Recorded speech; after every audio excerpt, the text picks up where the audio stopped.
নমস্কাৰ এনে ষ্টাডিজ বাই চেনেলটোলৈ স্বাগতম জনাইছোঁ।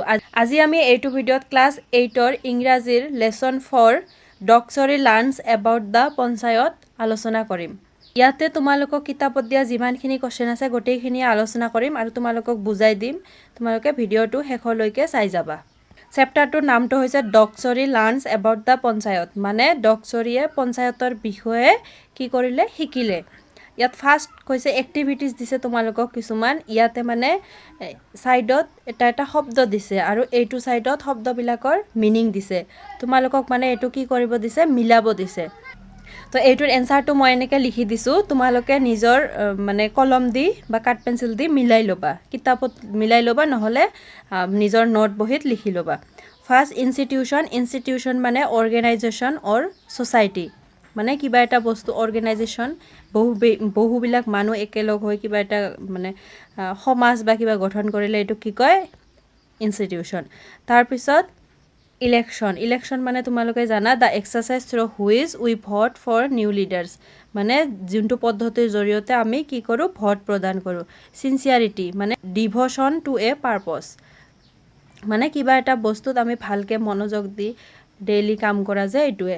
তাৰপিছত ডিফাৰেণ্টলি এবল মানে having a physical or mental condition that makes it difficult for a person to do all the work that other people do. Differently able মানে physical আৰু mental কণ্ডিশ্যনটো অলপ বেলেগ হয়, মানে বেলেগ মানুহতকৈ অলপ, সাধাৰণ মানুহতকৈ অলপ বেলেগ হয়, মানে তেওঁলোকৰ কাৰণে সাধাৰণ কাম কাজ কৰাটো মানে কি হয়, অলপ ডিফিকাল্ট হয়। তাৰপিছত স্কিম মানে প্লানছ। তাৰপিছত ছাবষ্টেঞ্চিয়েল মানে large in size or amount. Rural relating to a village or the countryside মানে গাঁও। Tax the money citizens of a country have to pay the government to help it to do different kinds of work. 2 number কুৱেশ্যনটো হৈছে complete the following sentences with information from the text.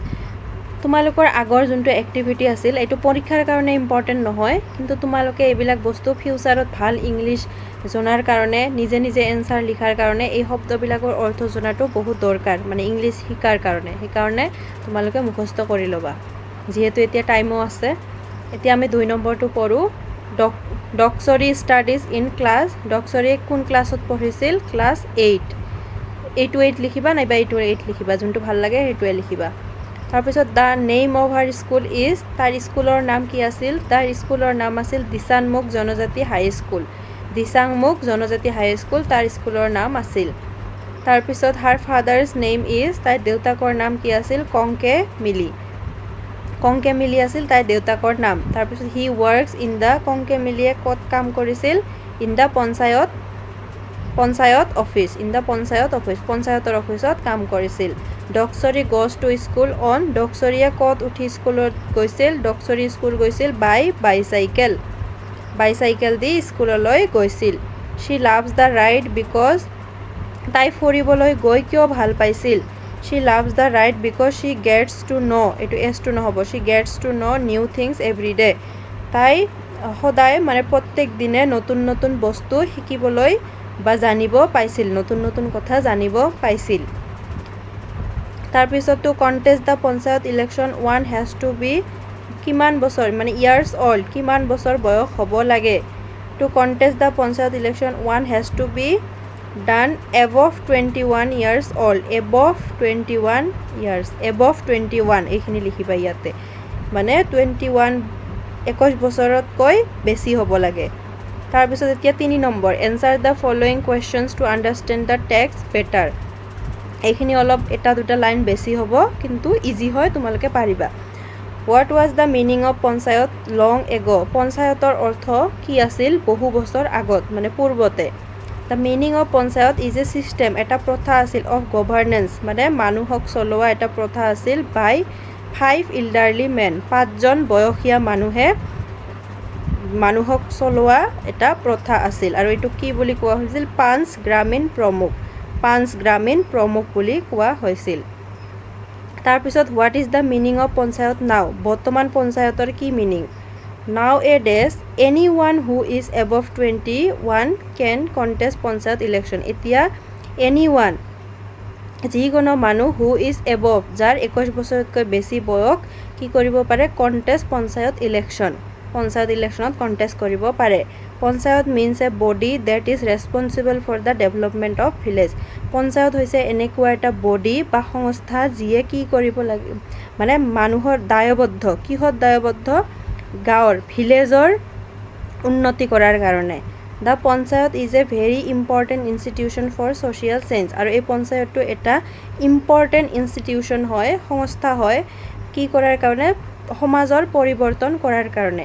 The constitution of India grants power to the panchayat to raise taxes.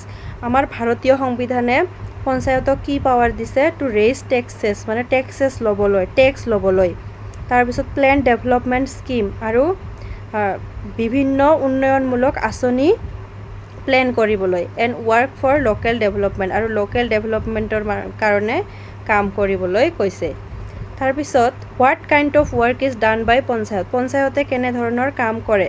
Panchayat work for the development of village, ইয়াতে comma দিবা এটা, ভিলেজৰ ডেভেলপমেণ্টৰ কাৰণে কাম কৰে। আৰু বিল্ড এণ্ড ৰিপেয়াৰ, বনাই আৰু ৰিপেয়াৰ কৰে। কি ৰিপেয়াৰ কৰে, ৰুৰেল ৰোডছ, মানে গাঁৱৰ ৰাস্তা, houses for the poor and so' on, আৰু দুখীয়া মানুহৰ কাৰণে ঘৰ বনাই দিয়ে। তাৰপিছত from where does the panchayat get money to perform all its work, পঞ্চায়তে এইবিলাক কাম কৰিবলৈ ক'ৰ পৰা পইচা পায়। To perform all its work the panchayat raises money from taxes on vehicle, এইবিলাক কৰিবলৈ পঞ্চায়তে ক'ৰ পৰা মানি মানে কালেক্ট কৰে, ৰেইজেছ মানি উঠায়, ফ্ৰম টেক্স লয়। আৰু টেক্স কিহৰ ওপৰত লয়, ভেহিকেল, যান বাহন, ৰিভাৰ ঘাটছ, নদীৰ ঘাটবিলাকত অহা যোৱাৰ কাৰণে টেক্স লয়। বজাৰবিলাকত তোমালোকে দেখা পোৱা না, দোকানদাৰবিলাকৰ পৰা পইচা কালেক্ট কৰে যে। তাৰপিছত বিলছ, কাৰেণ্টৰ বিল আৰু কিবা কিবি বিল, এইবিলাকৰ পৰা। তাৰপিছত panchayat also' get an annual grant, panchayat also' annual মানে বছৰেকীয়া এটা পইচা লাভ কৰে, from panchayat and rural development of the গভৰ্ণমেণ্টৰ এটা শাখা আছে, মানে ডিপাৰ্টমেণ্ট আছে, এইটোৰ নাম হ'ল পঞ্চায়ত এণ্ড ৰুৰেল ডেভেলপমেণ্ট। এইটোৰ পৰা পঞ্চায়তে প্ৰত্যেক বছৰে পইচা লাভ কৰে। তাৰপিছত how did the panchayat help Dhaniram, পঞ্চায়তে ধনীৰামক কেনেকৈ সহায় কৰিলে। Panchayat help Dhaniram by building a house for him, এটা ঘৰ বনাই দি ধনীৰামক সহায় কৰিলে। তাৰপিছত how did Dhaniram spend the cold December night, ধনীৰামে ডিচেম্বৰৰ ঠাণ্ডা ৰাতিটো কেনেদৰে পাৰ কৰিছিল। ধনীৰাম স্পেণ্ড দ্য বিটাৰ মানে অসহ্যকৰ কল্ড ডিচেম্বৰ, ঠাণ্ডা ডিচেম্বৰ নাইটছ ক'ত কি কৰিছিল, অন দ্য অ'পেন বাৰাণ্ডা, খোলা বাৰাণ্ডা অফ স্কুল বিল্ডিং, স্কুলৰ খোলা বাৰাণ্ডাত থাকি ৰাতি কটাইছিল। তাৰপিছত 4 নম্বৰটো কৈছে you have just read about the panchayat, তোমালোকে এতিয়া পঞ্চায়তৰ বিষয়ে পঢ়িলা, আৰু এতিয়া আমাক এইকেইটাৰ মানে মিনিংবিলাক লিখিব কৈছে। মিনিমাম এজ টু কণ্টেষ্ট, আমি গম পালোঁ মিনিমাম এজ টু কণ্টেষ্ট কি হয়, মানে পঞ্চায়তত ইলেকশ্যনত কণ্টেষ্ট কৰিবলৈ কিমান বছৰ বয়স হ'ব লাগে, 21 ইয়াৰ্ছ অৰ এবভ, মানে 21 ইয়াৰ্ছতকৈ বেছি হ'ব লাগে। তাৰপিছত পাৱাৰ্ছ অফ পঞ্চায়ত, আমি এইটোও পঢ়িছোঁ, দ্য ইণ্ডিয়ান কনষ্টিটিউশ্যন গ্ৰাণ্টছ, সংবিধানে পাৱাৰ দিছে কি পঞ্চায়তক, কি টু ৰেইজ টেক্স ল'বলৈ, প্লান ডেভেলপমেণ্ট স্কিম, উন্নয়নমূলক আঁচনিসমূহ প্লেন কৰিবলৈ, and work for local development, আৰু লোকেল ডেভেলপমেণ্টৰ উন্নতিৰ কাৰণে কাম কৰিবলৈ পাৱাৰ শক্তি প্ৰদান কৰিছে কোনে, ভাৰতীয় সংবিধানে। তাৰপিছত kind of works panchayat done, পঞ্চায়তে কি কি কাম কৰে এইটো আমি পঢ়িছোঁ। Panchayat works for the development of ভিলেজৰ ডেভেলপমেণ্টৰ কাৰণে কাম কৰে। ছ'চিয়েল চেঞ্জ কৰে, সমাজ পৰিৱৰ্তন কৰে। Build and repair rural roads, নতুনকৈ বনাই আৰু ৰিপেয়াৰ কৰে গাঁৱৰ ৰাস্তাবিলাক। যদি ব্ৰিজৰ দৰকাৰ হয় তেতিয়াহ'লে ব্ৰিজ বনায় গাঁৱত। আৰু হাউচেছ ফৰ দ্য পুৱাৰ, আৰু গাঁৱৰ দুখীয়া মানুহবিলাকক ঘৰ বনাই দি সহায় কৰে।